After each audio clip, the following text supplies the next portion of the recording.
I am Dr. Jane Morgan. I'm a cardiologist actually by training, a formally trained cardiologist. For the past couple of years, I've been leading the COVID task force at Piedmont Healthcare. It's the largest healthcare system here in the state of Georgia. And as all of us have been going through this pandemic together, you know, there has been a lot of strain and stress on the healthcare system. So it's been an interesting perspective to have. During this pandemic, I started something called the Stairwell Chronicles, where I sit on the stairs, these stairs actually, and I talk for about 1 minute, usually 1 minute or less, and I answer a question about COVID or the COVID vaccines in 60 seconds or less. The point of me starting that was really to try to demystify science, to bring science to everybody, and to make it in a format that was really sort of understandable, a model that was understandable, non-threatening, not pushy, just information, not overloading people with information, just providing a leaf that you can put a leaf on a branch, and the next time you come back, you can put another leaf on the branch, and over time, you sort of fill out that branch. As we are nearing at least the ebb of this Omicron pandemic, I thought, especially since this is Heart Health Month, Black History Month, that I would do a special series of Stairwell Chronicles Live where I do a more in-depth discussion. And since February is Heart Health Month, it happens to be my birthday, I happen to be a cardiologist, I happen to be leading the COVID task force, I thought, what a great opportunity for me to kind of bring all of these things together. And so that's what I'm going to talk about today. I really want to focus on what is that intersection of cardiology and COVID that maybe you may be aware of it, but that many people are unaware of. So I'm just going to start with a Veterans Affairs clinical trial that was just published in the Journal of Nature and Medicine. In this data, there were 153,000 veterans. That's a lot of people for a trial, 153,000 veterans, all of whom had been infected with COVID. They followed these people, they were men, all the way out for 1 year. And what they determined in following them for 1 year is that these men had a 60% increase in having cardiovascular complications during that 1 year. And that's independent of whether or not they had any heart issues at all. Most of these were just healthy men.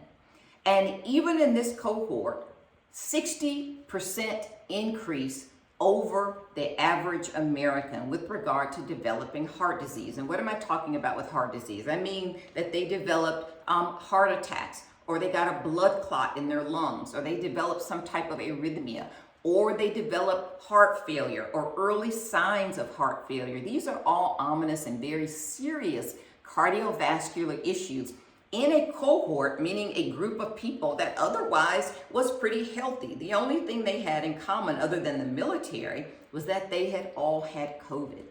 So we took a closer look at that because what we've been seeing in the hospitals as well, especially with Omicron, is that as we discharge patients, we are seeing that oftentimes patients, after they've been hospitalized with COVID, were being readmitted with heart attacks, with strokes, with PEs, meaning this blood clot in the lungs. And so I've been looking at that in our hospital data as well, what we call kind of this testimonial data.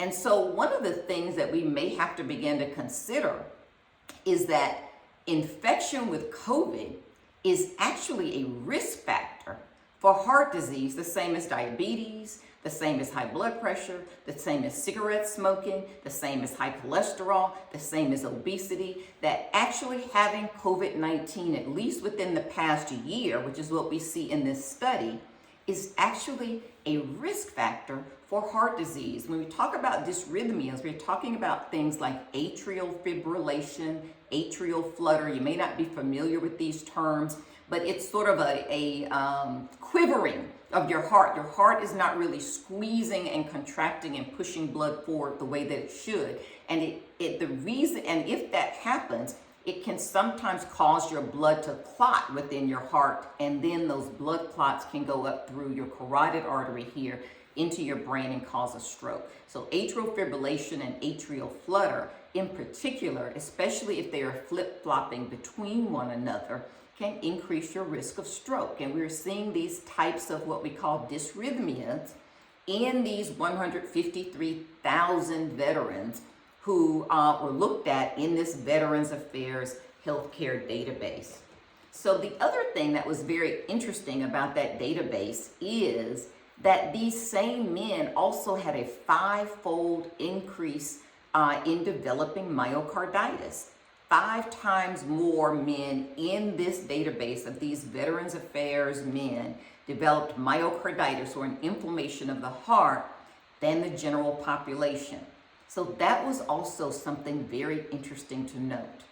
The other thing is, with regard to blood clots to the heart, what we call a pulmonary embolus, blood clots to the heart, the Veterans Affairs men who developed COVID but stayed out of the hospital, meaning they weren't sick, still developed blood clots in their heart, in their lungs, 2 times higher than somebody in the general population that had not had COVID. If they were hospitalized with COVID, they developed blood clots in their lungs, these pulmonary emboli, 21 times higher than there's someone in the general population who had not had COVID. We also see that even though this is independent of severity of disease, meaning whether you were sick with COVID or not very sick with COVID, we also can track that the more severe your COVID course was, you might have been hospitalized or in the ICU, then the more likely you were to develop these serious cardiovascular complications in the first year of having COVID. Now, we won't know what happens after that year because this data tracked these men for 1 year, but you can be sure that other data is coming. So this is very concerning as we start to look at what is really going to be the aftermath of COVID. When all of this is said and done, what is really the toll of mortality? What is our real death toll? How are we actually going to count deaths? Because there are ancillary deaths that are related to COVID with regard to, and how are we going to really track morbidity, meaning illness and disease in our society because of it. So today we're focusing just on cardiology, so I'm not going to kind of branch off into a lot of other areas that we are tracking with regard to COVID. But with cardiology, these are the things that we want to think about. Now, what kinds of problems will you have? You can have heart failure. You can have this atrial fibrillation, atrial flutter. You can have what we call myocardial infarction, heart attacks, pulmonary emboli. These are the blood clots in your lungs. You can have stroke. These are all considered part of the heart and cardiac system, and we are starting to see those. So again, if you or others around you, or you hear people saying, you know, especially this Omicron variant wasn't very severe, I think I can just risk getting it and not really be concerned about it. That's really not a great strategy for a number of reasons, but certainly not because it increases your risk of having serious cardiac problems. Every single thing that I listed here was very serious. So for having serious cardiac problems later on, possibly in the first year, and not only this study, you know, as I stated, even amongst doctors, we have begun to trade information in WhatsApp to say, hey, we've got patients coming back after COVID. They were perfectly fine. I've got a healthy patients coming in with a myocardial infarction, with a heart attack. What are you seeing? And so we're starting to have these anecdotes, which is not data. Let me be clear about that. It's not clinical trials, but it's concerning. It's information that doctors are sharing amongst each other at the hospitals with regard to what we're seeing. The data, though, that we see to support that is coming out of this journal of Nature Medicine from this Veterans Affairs healthcare database. So something to think about. Again, with regard to COVID, we absolutely want people to get vaccinated to try to decrease your risk, not only of getting COVID, but hopefully to mitigate those symptoms. Remember what I said, that we do see a correlation between the more severe your COVID course was, the more likely you are to develop one of these serious cardiac medical conditions. This data on these men was also independent of their vaccine status, because they closed this trial in January of 2021. So it's taken 14 months to get this data out. And not many people have been vaccinated at that time. So most of these men, almost all of them, were unvaccinated, vaccine naive, and contracted COVID and moved on from there. So that's information that I wanted to make certain that people knew as we look at Heart Health Month, as we are sort of thinking of transitioning maybe out of COVID. I say we're thinking about it. I don't know if the virus is thinking about it. Humans are thinking about it. And I've tried to make the point, if you follow me on Twitter, on Instagram, that humans don't really set the course for the virus. The virus isn't listening to what we're mandating. So just stay up to date. Think about it. This is not to preach. This is really just to give you science information. And that's some of the information that we have. And it supports some of the anecdotal patients that we are seeing in the hospital as well. So what else is very interesting with regard to cardiology and COVID, and where do we see this intersection? One thing that you may not have thought to draw a direct line to is maternal health, meaning the health of pregnant women and their babies. One thing that we have seen, there are many, many things. When we get to the end of this and we get to lessons learned for cardiology, there will be of COVID, there will be so many lessons learned, but I'm just sticking with cardiology today. Maternal health, we see, which is shocking here in the United States, that we've seen an increase in mortality in both our women and subsequent babies, and even more so in the population of Black women. This is very, very disturbing. I've actually been taking a pretty close look at it. And so what I'm going to talk about now is a direct line between this data on maternal health with regard to where you are. I'm going to just mute everybody. I hear people talking. Let me just mute people. Or please feel free to mute yourselves. And so what this data is showing us is that, feel free to unmute yourself, but I'm muting everyone because we could hear people talking, is drawing this straight line for you between maternal health, right? The health of the pregnant woman and their baby, and to cardiology and COVID. So what the heck am I talking about? So when you look at this increase in death of women, so women, certainly we have had tragedies of especially unvaccinated women. If ever you want to see a tragedy, a pregnant woman who comes in and dies, and her baby doesn't survive, and they were unvaccinated, is incredibly, incredibly tragic. But what else are these stories telling us? Well, here's something that I'm going to talk about today. One of those is a disease called preeclampsia. You may or may not have heard of it, preeclampsia. If this term is familiar to you, maybe you've studied it, or maybe actually you were diagnosed with it during pregnancy. It's sometimes called toxemia. Maybe that's a term that you may know. But it can occur in pregnancy, and generally it is heralded by high blood pressure in pregnancy and the development of protein leaking in your urine after about 20 weeks of gestation. So when you're further along, about 20 weeks along. Why is this important? We see that the incidence of preeclampsia increased during COVID. It already occurs in about 3 to 6% of the population. We saw that the occurrence of preeclampsia increased during COVID. And why is that of concern to cardiologists? And why is that of concern to COVID? One of the things that we know, when you are pregnant for the first time, really any pregnancy that you have, when women are pregnant, generally young women, during your fertile years, pregnancy is actually your very first stress test. That is the stress test for the woman. And so if you developed preeclampsia or toxemia or even eclampsia, eclampsia is a severe form of preeclampsia where you also develop seizures. Then after your baby is born and mom and baby are safe and hopefully are not a part of this morbidity and mortality increase that we've seen during COVID, then you must follow up with a cardiologist. Why is that?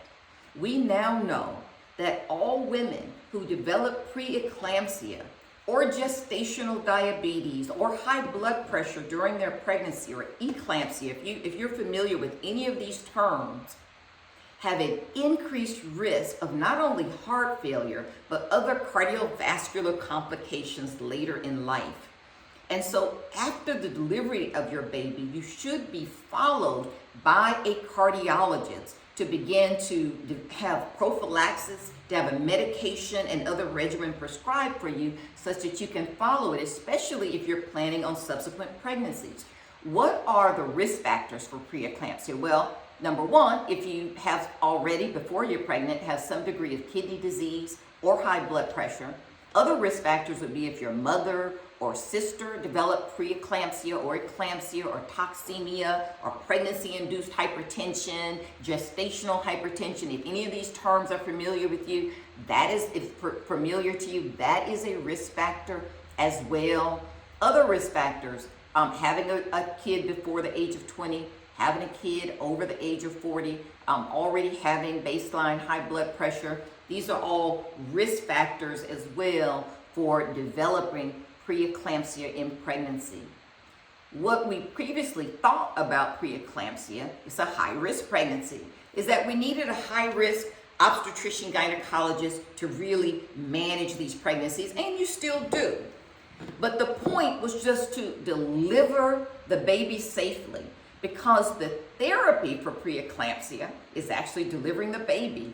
And then after the baby is delivered, your system begins to reset and your blood pressure generally comes back down. So the treatment for preeclampsia during pregnancy was basically to deliver the baby, and it goes away. But now we know that that's not actually true. That's only part of the story. These women must be referred to a cardiologist because your long-term risk of heart complications is much higher than a woman who did not develop these symptoms or develop this disease state during pregnancy. The other thing that we now know about preeclampsia and eclampsia is that the same risk factors for preeclampsia are the same risk factors for cardiometabolic syndrome. So obesity is a risk factor. Hypercoagulable state, meaning you have a tendency to have blood clots. Endothelial activation, meaning that you have a tendency to have in your arteries or in your capillaries or in your veins hyperactivity in these areas. And you would know that because generally that goes along with developing some type of blood clots.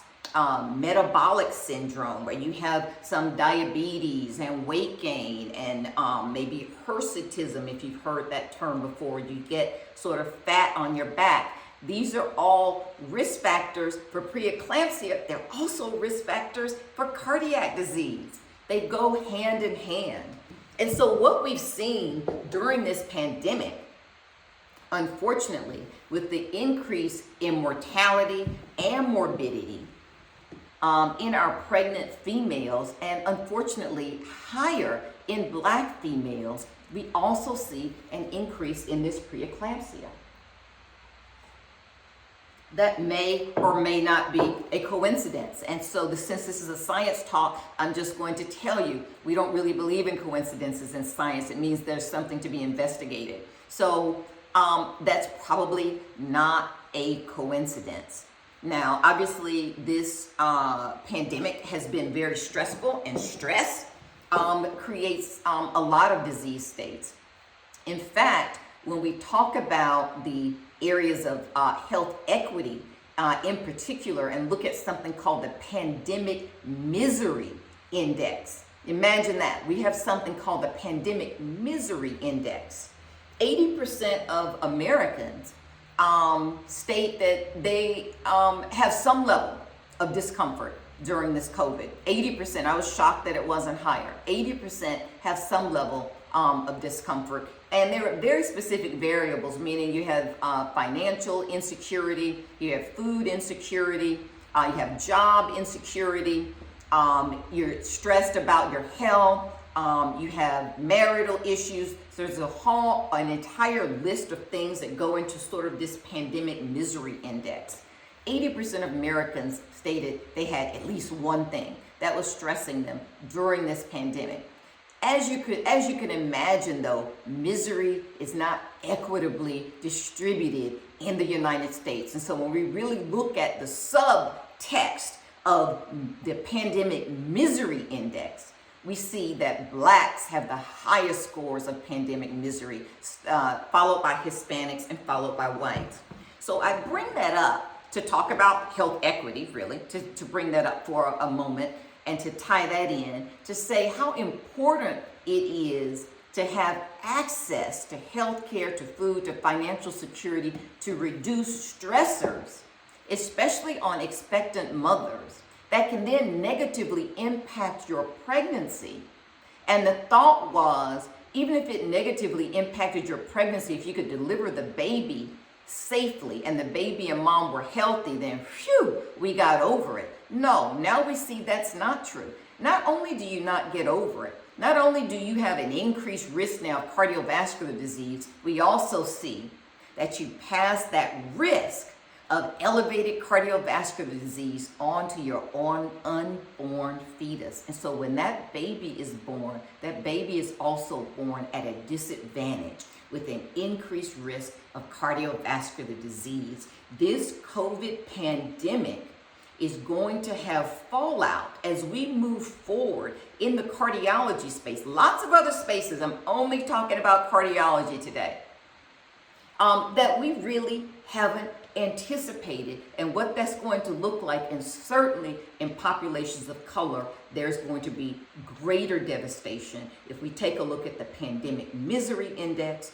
we tie that to maternal health, and then on to cardiovascular complications, not just for the mother. The unborn child, when that child is born, will also have a lifelong increase in cardiovascular complications, simply because of the environment in utero when his mother was carrying him, that was passed on to he or she, and that will then be carried on to generations. So talk about successive generational. So we've got to begin to understand how all of these things come together, and certainly COVID has not made that any better whatsoever. One of the things, if you follow science or follow what I'm doing, I recently published a paper on health equity, and it was with regard to insurance and looking at patients in the Piedmont system. We're the largest system here in the state of Georgia. We serve 70% of the population of the state of Georgia. We have 19 hospitals, 19 medical campuses across the state, not just hospitals. And so when I looked across the system and started to look at data on insurance, what kind of insurance do our patients have? And what does that mean with regard to their COVID outcomes? One specific disease, now COVID. I wasn't talking about outcomes for every single thing you come into the hospital for. Just COVID outcomes on our patients, and that was independent of any underlying medical conditions that they could have. If you read that paper, you would know that what I concluded is that when access to health care to health insurance was equitable, meaning what we found in that paper is that we had a similar number of Medicare patients, black and whites. We had similar numbers of Medicaid patients, black and whites. We had similar numbers of private insurance. We had similar numbers comparable of private pay. And so in the system, the black and white patients, at least at Piedmont, had fairly equitable insurance coverage. When you look at groups with equitable insurance coverage, what I found, and I wrote about it in the paper that has been published actually in the Journal of National Medical Association, if you want to look that up, is that when you have equitable health insurance, then outcomes of COVID were the same. So let's just think about that as we think about all of the outcomes across the world, and certainly across the United States of America. The worst outcomes have been in populations of color. And so part of that reason is not just underlying medical conditions, but part of that reason is probably access to care. And when we talk about access to care, we talk about access to health insurance. What quality of health insurance do you have? And how does it mitigate and manage your care with regard to anything? Are you covered only for generic medications? Are you covered only for 1 or 2 visits? Are you covered? So that type of thing creates a judicious use of your health insurance if you have restrictions, such that you can stay within something that you can afford.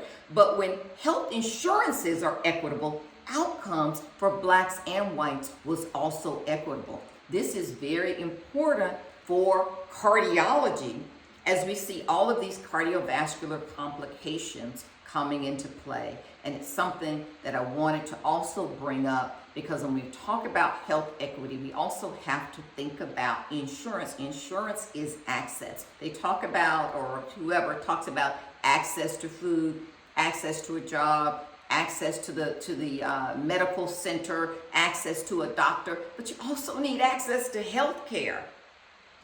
And the better your health care, the better your outcomes. That is unfortunate.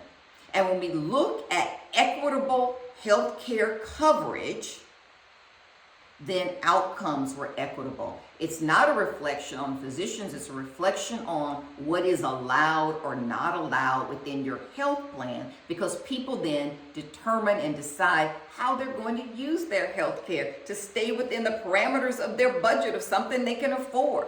If you are only allowed, 4 specialty visits, then after your 4th specialty visit, you probably aren't going to go back, because now you're paying out of pocket. So these are the things we have to think about. Certainly with cardiology, we see that. And I wanted to make certain that I bring that up when we're talking about how cardiology intersects with COVID and what we're thinking about with regard to that.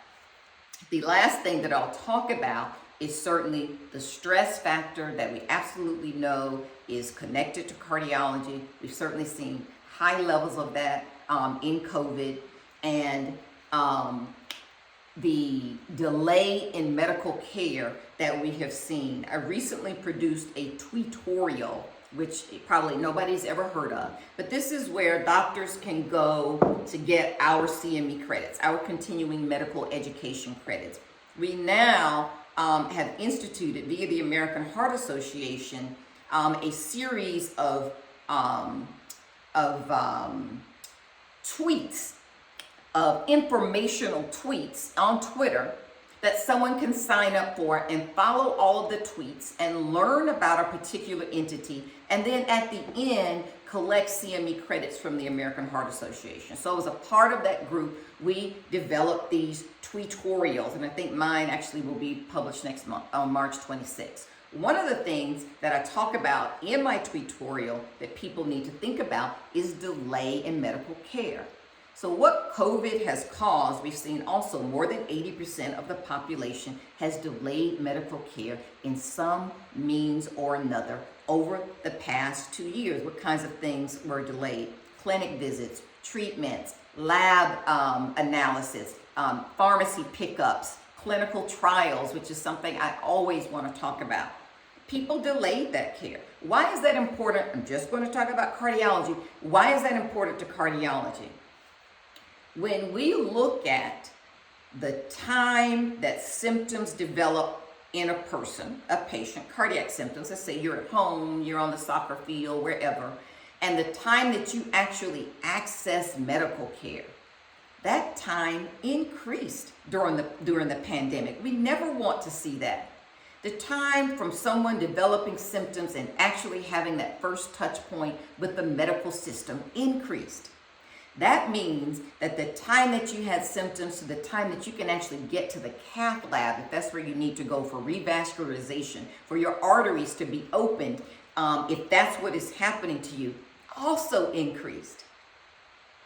Why is that concerning? That is concerning because it is undisputable, and data has been very clear to support that any 30-minute delay in getting a patient to the cath lab for whatever reason increases your relative risk of mortality by 20% every 30-minute delay.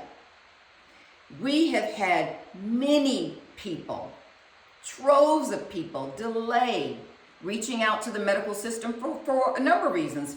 Fear of getting COVID. Hospital systems are overrun with COVID. I'll be fine. I'll be at home.